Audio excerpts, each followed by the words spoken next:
Everyone thinks they know the story of mummies. You picture Egypt, the Valley of the Kings, golden sarcophagi sealed for 3,500 years, bandaged pharaohs surrounded by treasures meant to outlast eternity. That story is real, but it is not the beginning. Right now, sitting in university labs across China, Vietnam, and Indonesia, scientists are looking at bones so old that when these people were alive, the Egyptian civilization wouldn't exist for another 9,500 years, and what they found on those bones, microscopic, invisible to the naked eye, has just rewritten the entire history of human death. We thought mummification was invented in Egypt. Then we thought Chile was first. Now we know both of us were wrong.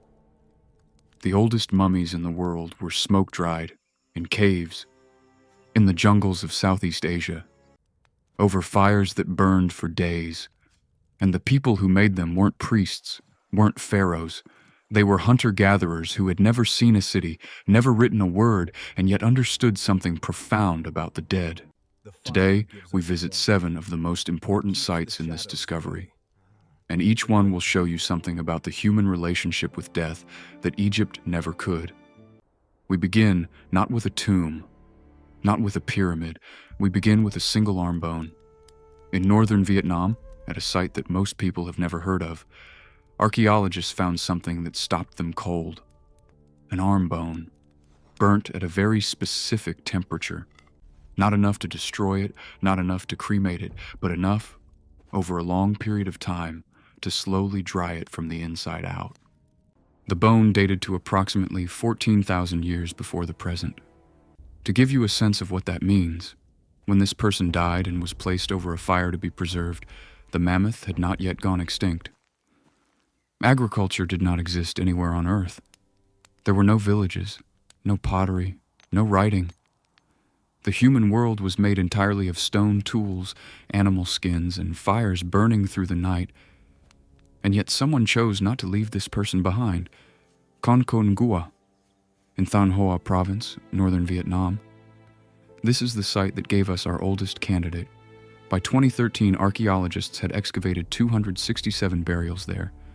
77% of them, 207 bodies, were in squatting postures, arms folded against the chest, knees drawn up toward the chin.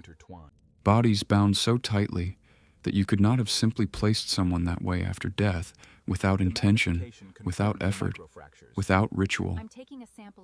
The 2025 study published in the Proceedings of the National Academy of Sciences confirmed what researchers had suspected for years. These weren't natural positions. These people were deliberately prepared, smoke-dried, preserved. But here is the twist. Con Con Gua was not considered a mummy site for decades. The bones looked old.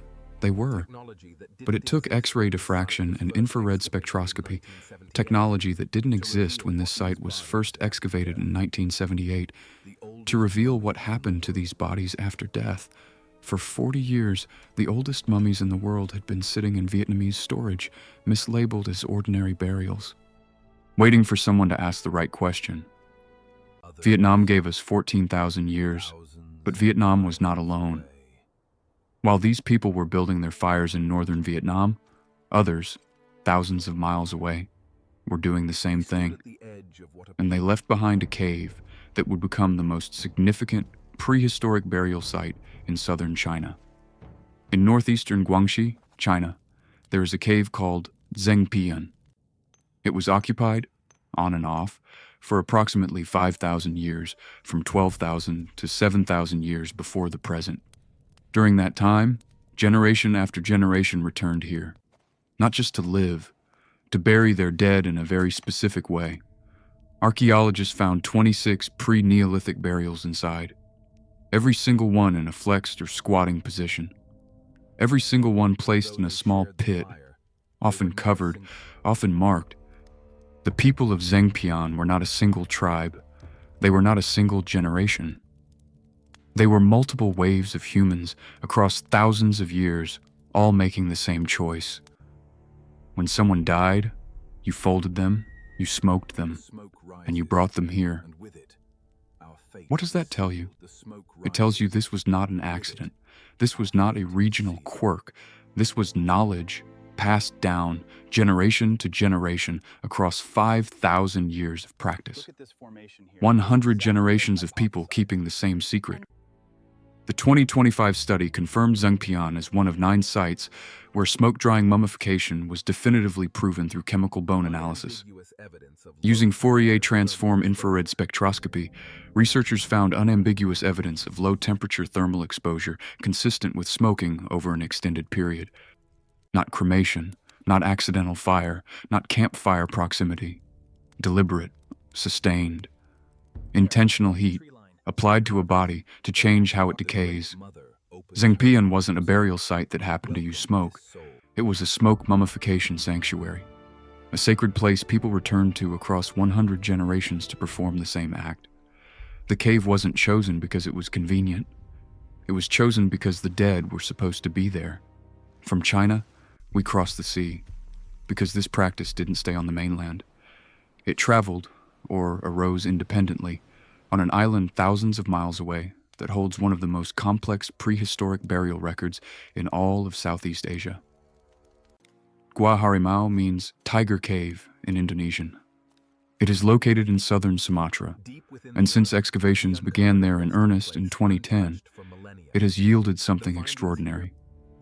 82 individuals from 33 burial features spanning multiple time periods and multiple cultures. The oldest burials, the pre-Neolithic ones, were found in flexed postures, confirmed by the 2025 study as smoke-dried mummies. But here's what makes Gua Harimau different from every other site in this story. The cave shows cultural death. The later burials, the Neolithic and Iron Age ones, are in completely different positions: extended, supine, secondary. The older style disappears, replaced by something entirely new. This means that at some point in Sumatra's prehistoric history, someone stopped smoke drying the dead. The tradition broke. Another culture came in, almost certainly Austronesian populations migrating outward from what is now Taiwan, and they brought a different relationship with death. The DNA evidence confirms it. Later, Sumatran burials carry genetic markers consistent with Austronesian expansion, while the earlier ones are genetically distinct. 2 different peoples, 2 different beliefs, 1 cave, and only the first group, the ones we know almost nothing about, was mummifying their dead.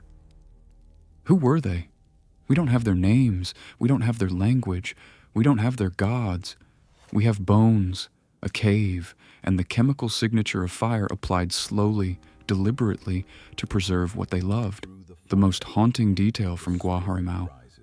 Many of the individuals show evidence of post-mortem repositioning.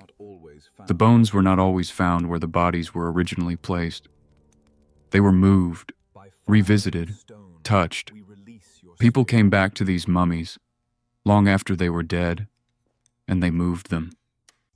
But before we go further, we need to stop and ask the most important question of this entire video. Why? Why take a body, fold it, bind it, smoke it for days over a fire, and bury it in a specific posture? What did they believe? What were they trying to accomplish? The answer is not what you'd expect. Look at the burials from all 11 sites, and you notice one thing immediately: the posture. Arms folded, knees drawn up, head bowed, the body packed into the smallest possible shape. Researchers call it hyperflexed. To achieve this, the body would have been tightly bound with rope or sinew, either immediately after death or during the smoke drying process while the body was still pliable enough to be shaped. This was not easy. This required effort, multiple people, time, intention, and it was done consistently across 12,000 years, across thousands of miles, in cultures that had no direct contact with each other. The most common interpretation among archaeologists is return to the womb.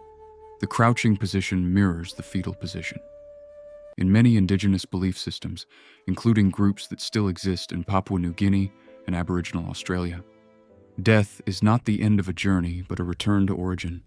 By placing the body in the position it held before birth, you are not burying someone. You are sending them back. But there is a second interpretation that is harder to dismiss. The compact posture was also practical. For transport, these were hunter-gatherers.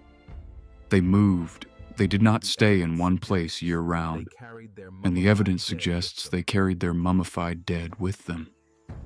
Think about what that means. These people were moving through the jungle with the preserved bodies of their ancestors, not as a burden, as a presence, as protection, as counsel. The Dani people of West Papua still do something almost identical today. The Dani smoke dry their dead elders, bind them into seated positions, and keep them, literally inside their homes, as venerated ancestors. The oldest of these still living mummies in Papua is believed to be around 300 years old. The technique hasn't changed in 14,000 years. That is not a coincidence. That is a memory older than civilization. But keeping the dead was only one part of this practice, because these mummies weren't hidden. They weren't entombed. They were used. They had a role in the lives of the living. And that role tells us something startling about what grief looked like 12,000 years ago. Modern Western culture buries its dead and moves on. The dead go somewhere else, underground, into urns, into memory. They leave the physical world of the living. The people of ancient Southeast Asia did the opposite. The mummies were kept present, not behind glass, not sealed in a tomb.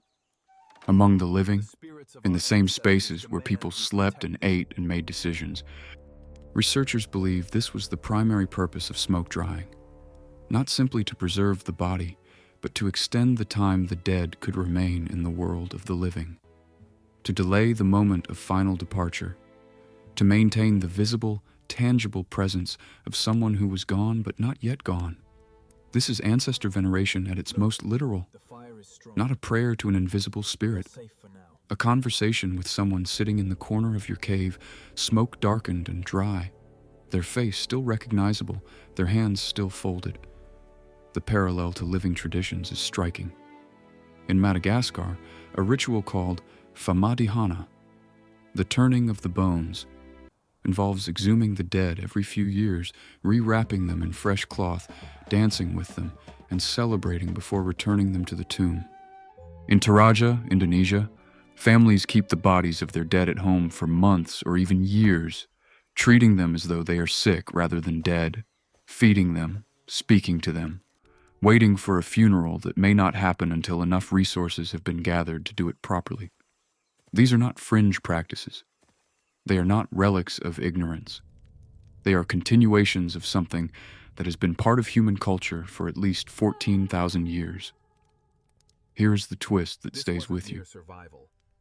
Ancient Southeast Asians were not primitive in their grief. They were, in a very real sense, more sophisticated about it. They had developed a technology, smoke drying, that allowed them to stretch the process of loss, to not be suddenly, violently separated from the people they loved, to have more time. When you look at it this way, the Egyptian tomb and the crouching mummy in a Vietnamese cave are not opposites. They are the same impulse.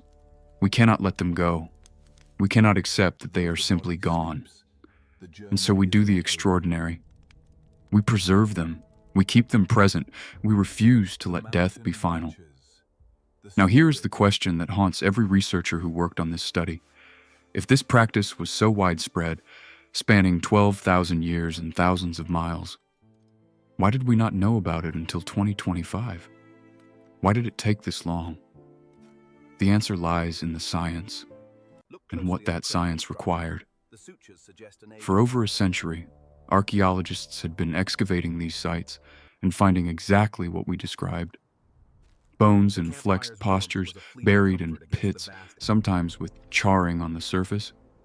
And they thought, campfire proximity, accidental scorching, normal decay near hearths. They were looking at the right evidence and drawing the wrong conclusion. Because the type of heat involved in smoke drying is subtle. It doesn't burn dramatically. It doesn't cremate. It operates at low temperature, approximately 100 to 200 degrees Celsius, sustained over many hours, sometimes many days. and it changes the internal microstructure of bone collagen in a very specific, very identifiable way. You cannot see this with the naked eye. You cannot detect it with traditional archaeological methods. You need two instruments that were simply not available to earlier generations of archaeologists: X-ray diffraction and Fourier transform infrared spectroscopy. XRD fires X-rays at a bone sample and analyzes the diffraction pattern to determine the crystallinity of the bone mineral hydroxyapatite. When bone is heated slowly at low temperature over a long period, its crystallinity changes in a measurable, distinctive way. FTIR uses infrared light to identify molecular bond signatures in bone collagen and carbonate, and can detect whether heat was applied to wet bone, dry bone, and for roughly how long. Together, these techniques can tell you, with remarkable precision, this bone was exposed to sustained low heat, not cremation, not accidental contact, deliberate smoke exposure. The 2025 PNAS study, led by an international team coordinating across Vietnam, China, and Indonesia, examined 54 burials from 11 sites over 8 years. They found confirmed smoke-drying evidence at 9 of the 11 sites, 9 sites, across 3 countries, 48 confirmed individuals, with more likely to follow as additional sites are tested. The study took 8 years. It required government coordination across 3 nations. It demanded state-of-the-art lab equipment applied to samples that had been sitting in storage for 40 years, and it required someone to finally ask the right question. Not, were these people near fires? But were these fires meant for these bodies? For 100 years, we walked past the world's oldest mummies and called them ordinary skeletons. The evidence was always there, written in bone, in molecules, in the crystalline memory of ancient heat. We simply didn't know how to read it yet.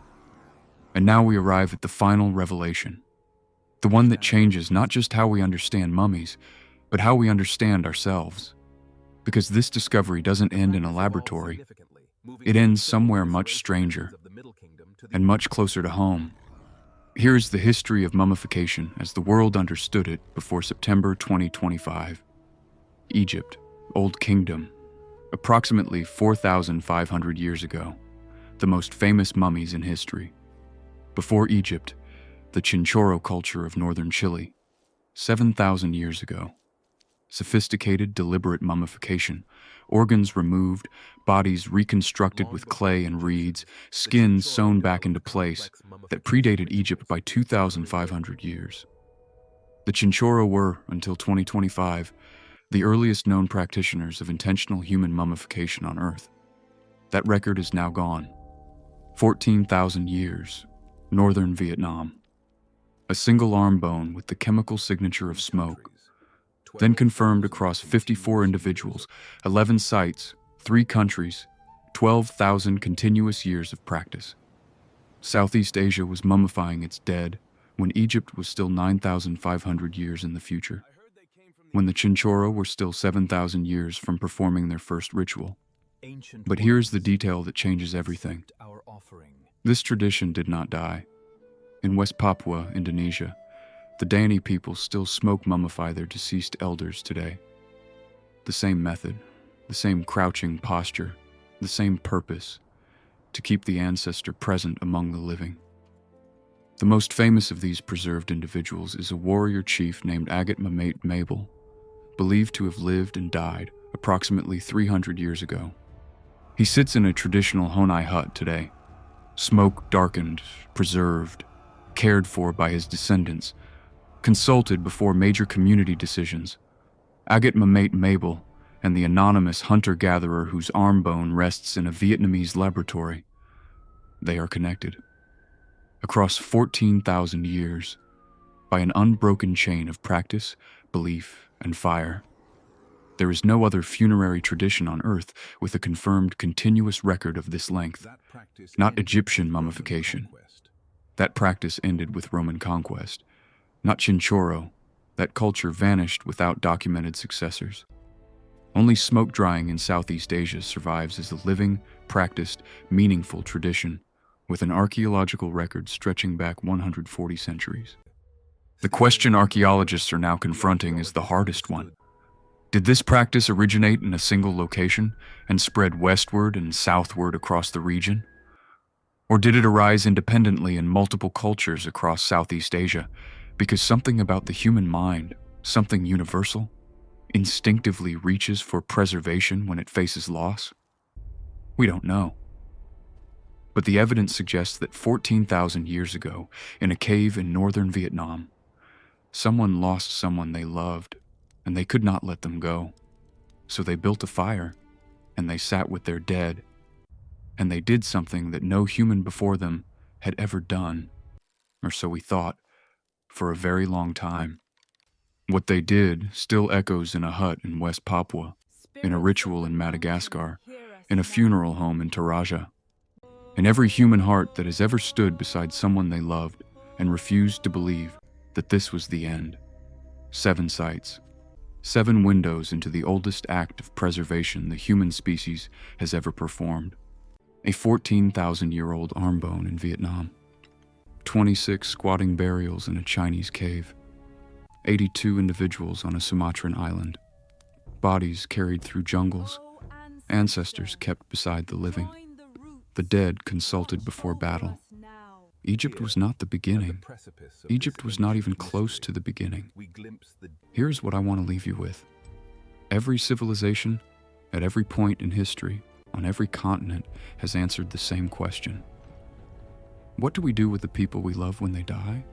Some built pyramids, some carved tombs into rock, some sent burning ships out to sea.